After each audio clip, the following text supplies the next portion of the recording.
Halo guys, kembali lagi di channel Yende. Di video kali ini, admin akan mendongeng sebuah film perang dari Jepang yang sangat epik berjudul The Great War of Archimedes yang dirilis pada tahun 2019. Jadi adik-adik, film ini menceritakan tentang pertarungan kecerdasan di balik proyek rahasia Angkatan Laut Kekaisaran Jepang, yang mana berfokus pada seorang ahli matematika jenius yang direkrut untuk menghitung biaya pembangunan kapal perang raksasa. Dan bagaimana keseluruhan ceritanya? Daripada penasaran, mari kita simak alur ceritanya.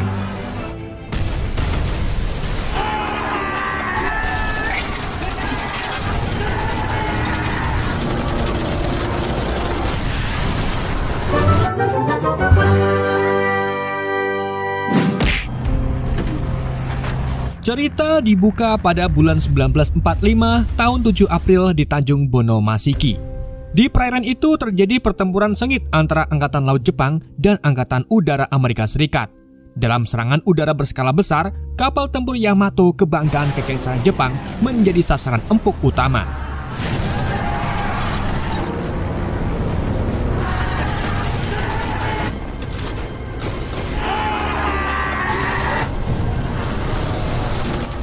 Gelombang serangan tanpa henti membuat kapal tersebut tak lagi mampu bertahan.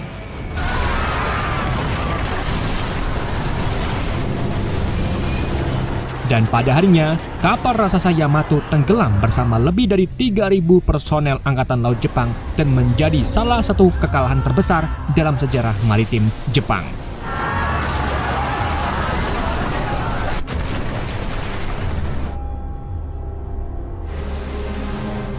Scene kemudian mundur 12 tahun ke belakang, tepatnya di tahun 1933. Saat itu Jepang berada dalam masa ora karuan.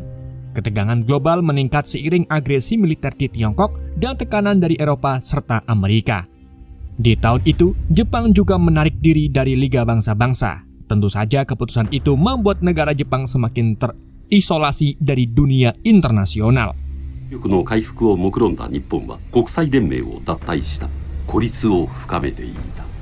Sementara itu, sebuah latihan gabungan Angkatan Laut dan Angkatan Udara Jepang berlangsung di atas kapal induk Akagi.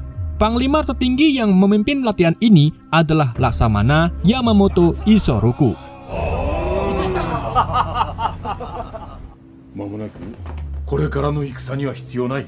Setelah kembali ke kabinnya, Yamamoto ditemui Mayor Jenderal Fujioka yang membawa model desain kapal induk baru. Model ini rencananya akan diajukan kepada Menteri Angkatan Laut bernama Osami Mineo. Tetapi desain tersebut bukan satu-satunya kandidat. Ada juga tim lain yang dipimpin oleh Letnan Jenderal Shimada yang bakal mengajukan rencana tersebut. Singkat cerita, konferensi peninjauan desain pun dimulai. Di situ Yamamoto, Fujioka, dan Laksamana Nagano berupaya menyampaikan gagasannya kepada Menteri Angkatan Laut Osami bahwa kekuatan maritim Kekaisaran Jepang harus fokus ke masa depan. Namun tim lain yang dipimpin oleh Letnan Jenderal Shimada meyakini bahwa kejayaan Jepang harus ditopang kapal tempur raksasa dengan artileri besar, dengan tujuan sebagai simbol kekuatan dan kebanggaan militer. Tapi sebaliknya, Yamamoto berpendapat bahwa di masa depan perang akan dikuasai oleh pesawat. Menurutnya, kapal induk adalah kunci dominasi laut. Perdebatan pun menjadi semakin memanas ketika desain kapal tempur raksasa buatan Jenderal Hirayama diperlihatkan. Hal itu pun membuat kepala Menteri Angkatan Laut Osami terpukau. Tetapi kedua kubu langsung bertolak belakang dan tak ada kesepakatan yang tercapai. Akhirnya, diputuskanlah bahwa keputusan final akan diambil 2 minggu kemudian dalam rapat lanjutan.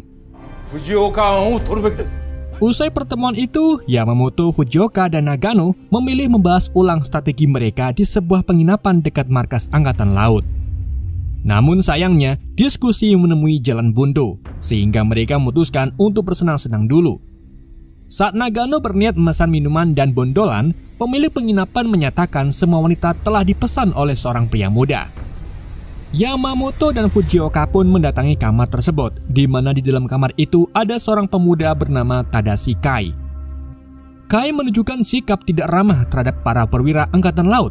Ia mengungkapkan kebenciannya karena Jepang menghabiskan sekitar 40% anggaran nasional untuk MBG serta kebutuhan militer.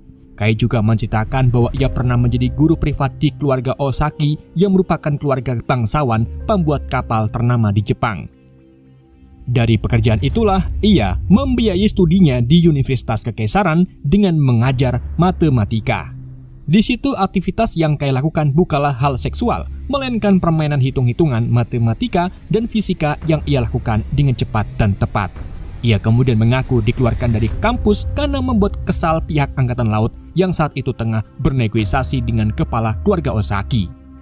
Mengetahui hal itu, Yamamoto pun memuji kecepatan dan kejelian Kai dalam melakukan perhitungan. Setelah pertemuan dengan Kai, Yamamoto dan Fujioka kembali ke kamar mereka. Di sana Yamamoto mendapatkan sebuah gagasan yang berpotensi menggagalkan proyek milik Shimada. Ia menyadari bahwa anggaran yang diajukan tim Shimada nyaris setara dengan proposal mereka sendiri, yaitu 93 juta yen, sedang milik mereka 89 juta yen pada masa itu. Padahal kapal perang yang dirancang Shimada berukuran sangatlah besar dan dipersenjatai dengan banyak artileri perlengkapan tempur berat. Menurut Yamamoto, tidak masuk akal jika proyek sebesar itu hanya membutuhkan anggaran yang hampir sama alias murah. Dari situlah muncul rencana untuk membongkar perhitungan biaya sebenarnya dari desain kapal Shimada. Mendengar gagasan tersebut, Nagano pun meminta Fujioka untuk menghitung ulang anggaran proyek Shimada. Namun Fujioka menjelaskan bahwa perhitungan itu tidak mungkin diselesaikan dalam waktu 2 minggu. Hal itu karena terlalu banyak variabel teknis yang harus diperhitungkan agar hasilnya akurat. Sementara itu, Kai yang masih berada di kamar penginapannya mengalami mimpi buruk tentang saat dirinya diusir dari keluarga Osaki karena salah paham dianggap mesum dengan muridnya yang merupakan putri Osaki. Keesokan harinya, Yamamoto menerima laporan dari ajudannya yang bernama Tanaka mengenai latar belakang Kai. Tanaka menjelaskan bahwa Kai dikenal sebagai sosok yang sangat cerdas namun sulit untuk dikendalikan, sehingga Tanaka memberi saran agar Yamamoto jangan sampai memasukkan Kai ke militer. Mendengar hal itu, Yamamoto pun malah meminta Tanaka menemaninya menemui Kai di tempat tinggalnya.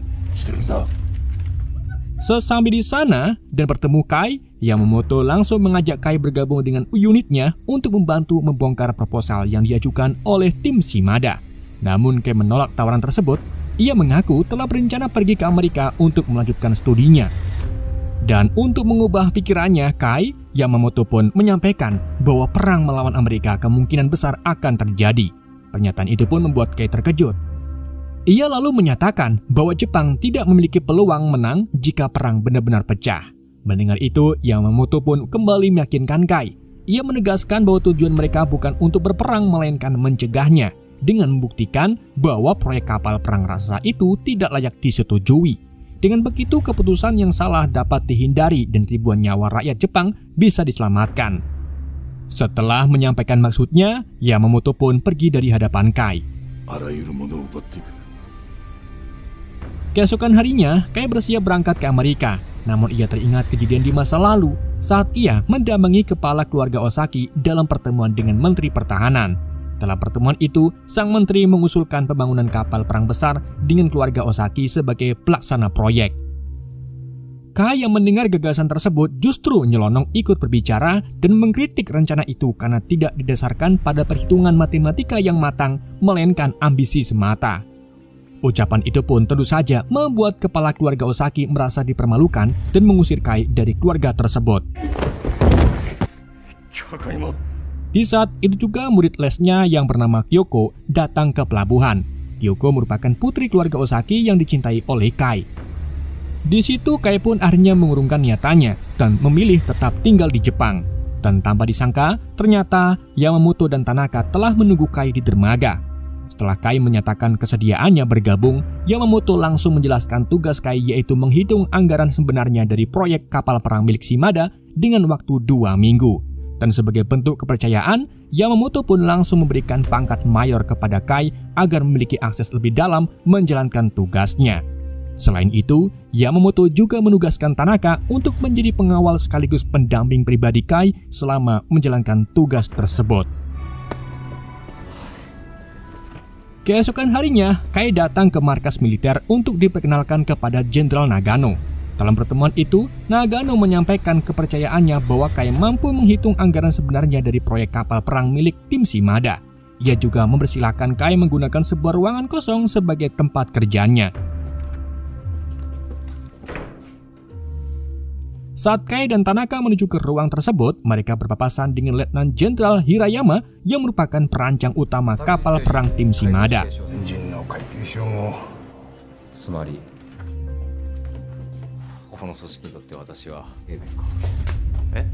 Setelah itu mereka pun tiba di ruang kerja.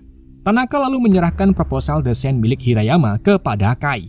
Tapi Kai terkejut setelah memeriksanya, karena dokumen itu hanya berisi analisis singkat tulisan tangan dengan informasi yang sangat minim. Tanaka kemudian menjelaskan bahwa proposal tersebut bersifat sangatlah rahasia, tidak bisa diakses sembarangan orang, dan bahkan mereka sendiri tidak diizinkan melihat detail lengkapnya.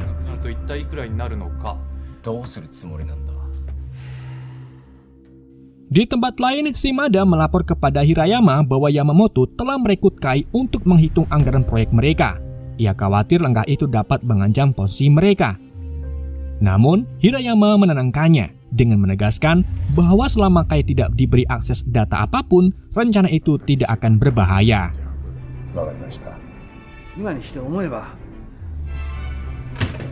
Dikarenakan Kai tidak memiliki contoh desain kapal, Kai pun minta Tanaka mengantarkannya ke dermaga Yokosuka untuk melihat langsung kapal perang Nagato. Sesampai di sana, mereka pun berlayar menuju kapal tersebut. Setelah tiba, mereka disambut oleh Kapten Z. Zaki yang kemudian menyarankan agar mereka menginap karena hari sudah sore. Di situ tujuan Kai sebenarnya adalah mendapatkan blueprint kapal ini untuk mencatat ukuran dan struktur kapal secara akurat. Ia lalu menyusun rencana agar Tanaka mengalihkan perhatian sang kapten, sehingga Kai bisa mengumpulkan data teknis tanpa hambatan.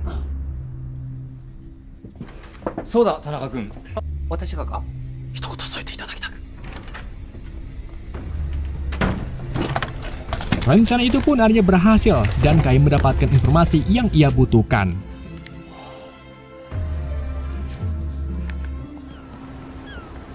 Keesokan paginya, Tanaka terkejut melihat Kai masih mengukur kembali detail kapal secara manual menggunakan meteran.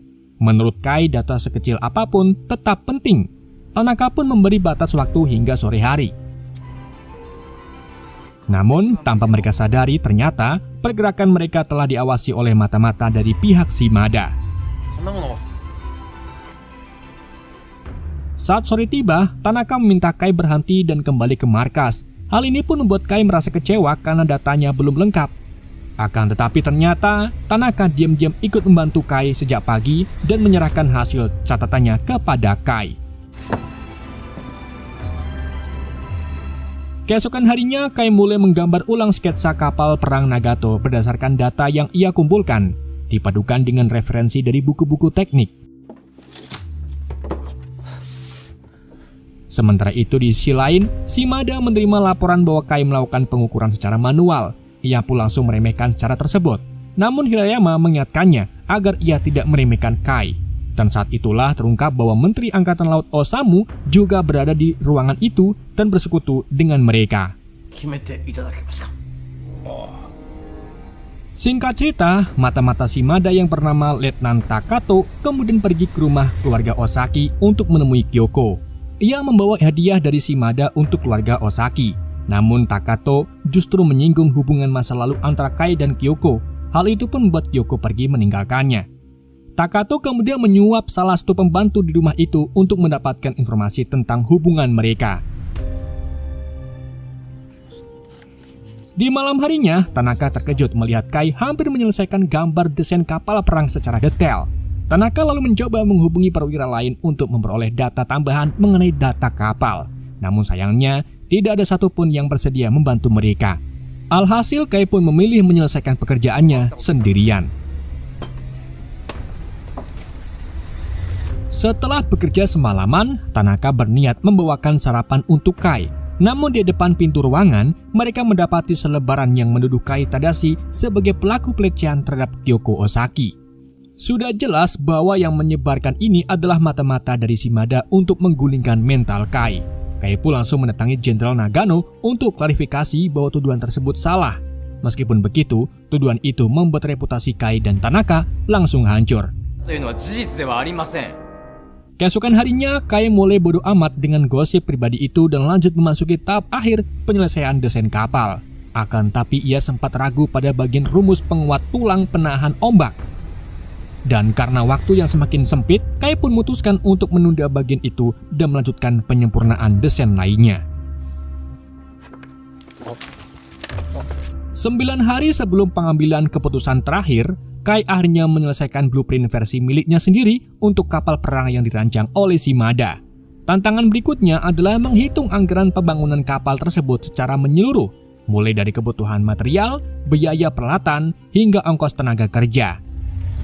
Tentu saja untuk tahu hal itu mereka harus punya referensi yang selama ini sulit mereka dapatkan. Tanaka mengusulkan agar mereka meminta bantuan perusahaan-perusahaan pembuat kapal swasta untuk mendapatkan gambaran biaya yang lebih akurat. Namun saat mereka mendatangi perusahaan-perusahaan tersebut, kenyataannya semua perusahaan yang mereka datangi menolak untuk terlibat. 8 hari sebelum keputusan akhir, mereka hanya meminta bantuan kepada Osaki Kyoko, putri pemilik perusahaan Osaki yang menjadi penyedia utama pembangunan kapal perang tersebut. Kai pun menyampaikan permohonannya secara langsung. Kyoko bukan tidak ingin membantu, tetapi ia sendiri tidak memahami detail teknis pembuatan kapal yang dikerjakan oleh ayahnya. Akan tetapi, Kyoko mengingat satu nama yang mungkin bisa menolong mereka, yaitu Asato Kiyoshi, mantan pegawai perusahaan Osaki yang kini menetap di Osaka dan membuka bengkel pembuatan kapal kecil.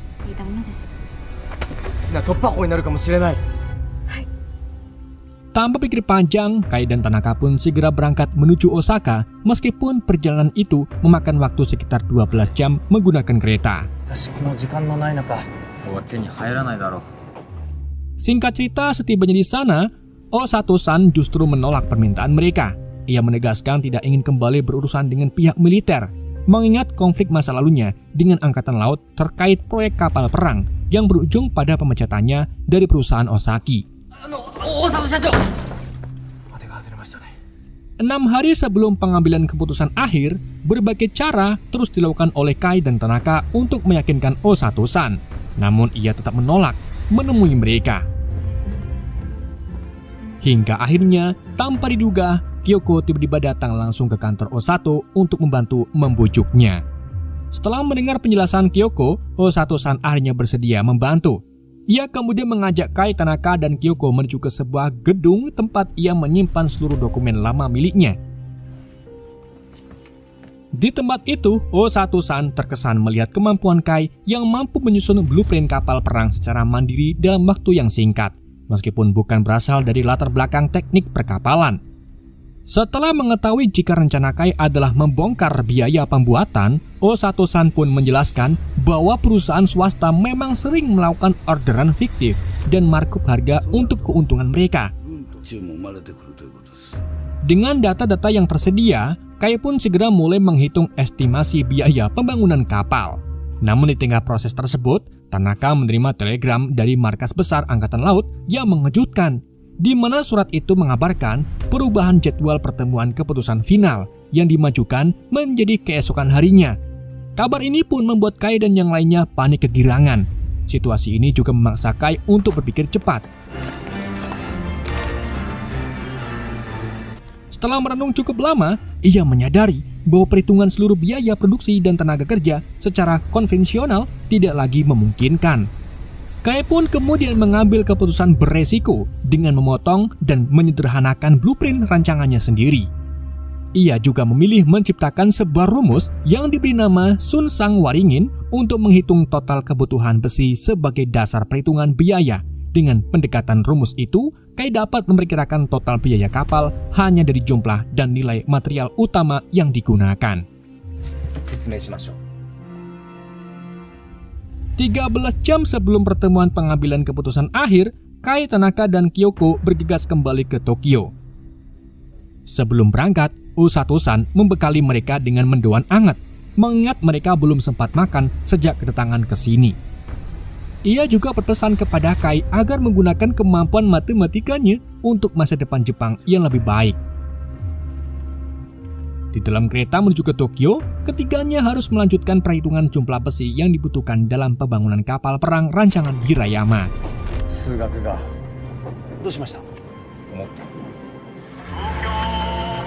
Singkat cerita, setibanya di Tokyo, Kai dan Tanaka langsung menuju ke markas besar Angkatan Laut. Tak lama setelah mereka tiba, rapat pengambilan keputusan pun dimulai. Di situ, Jenderal Nagano dan Yamamoto berusaha mengulur waktu rapat agar Kai dan Tanaka memiliki kesempatan menyelesaikan perhitungan dengan rumus sungsang waringinnya. Namun upaya itu tidak cukup memberi waktu tambahan. Ketika dianggap keputusan tidak bisa ditunda lagi, Menteri Osumi bersiap mengumumkan hasil keputusan. Dan pada saat itulah, Kai menginterupsi jalannya rapat. Ia menyatakan bahwa dirinya mampu menghitung biaya pembangunan kapal perang rancangan Hirayama menggunakan rumus sungsang waringin yang ia kembangkan sendiri.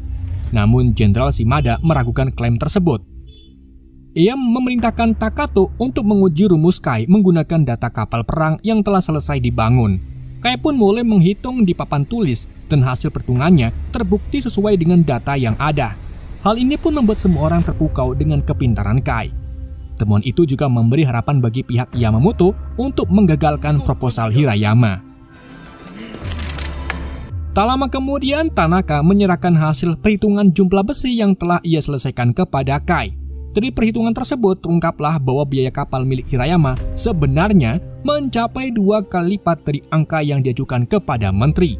Fakta ini pun membuka praktik orderan fiktif dan markup harga yang melibatkan Shimada dan keluarga Ozaki.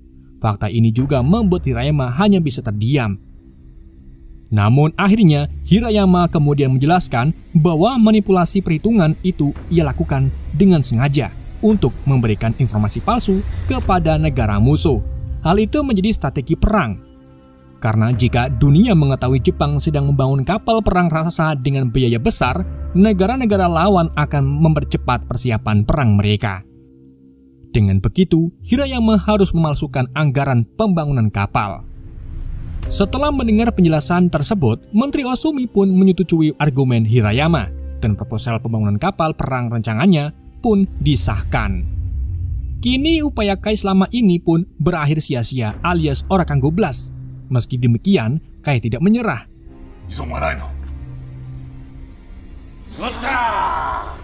Setelah meninjau blueprint asli kapal perang rancangan Hirayama, ia menyadari adanya kekurangan fatal pada desain kapal Hirayama tersebut, yaitu tidak adanya rumus penguat tulang penahan ombak yang sebelumnya sempat ia abaikan.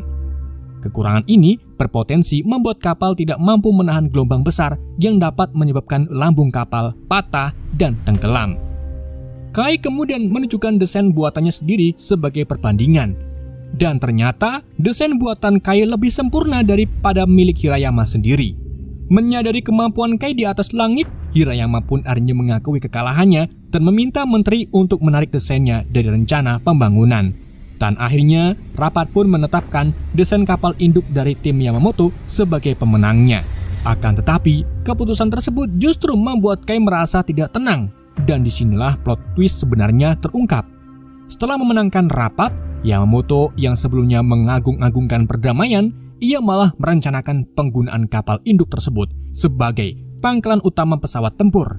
Gak cuma itu, kapal itu juga akan digunakan untuk melancarkan serangan besar ke markas militer Amerika Serikat di Pearl Harbor, Hawaii dengan tujuan melemahkan kekuatan Amerika.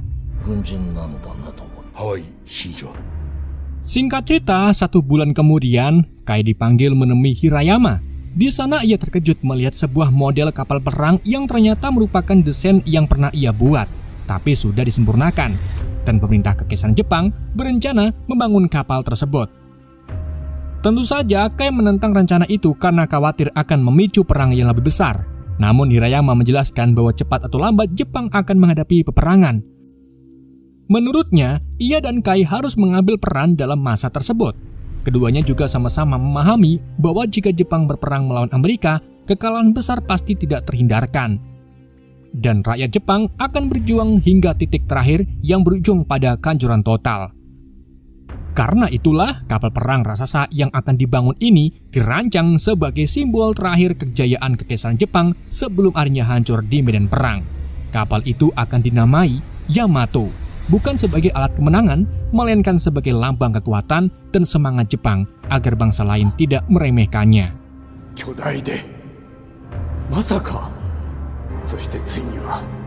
9 tahun kemudian, Jepang melancarkan serangan ke pangkalan militer Amerika Serikat di Pearl Harbor, Hawaii.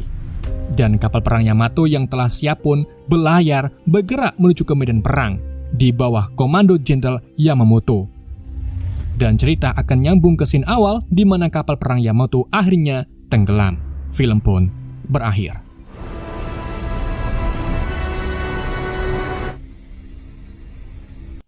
Oke guys, itulah alur cerita film The Great War of Archimedes. Semoga kalian terhibur dengan alur cerita yang saya bawakan. Mohon maaf jika ada kesalahan dalam penyampaiannya ataupun penyebutan nama. Sekian dari YND, sampai jumpa di video berikutnya.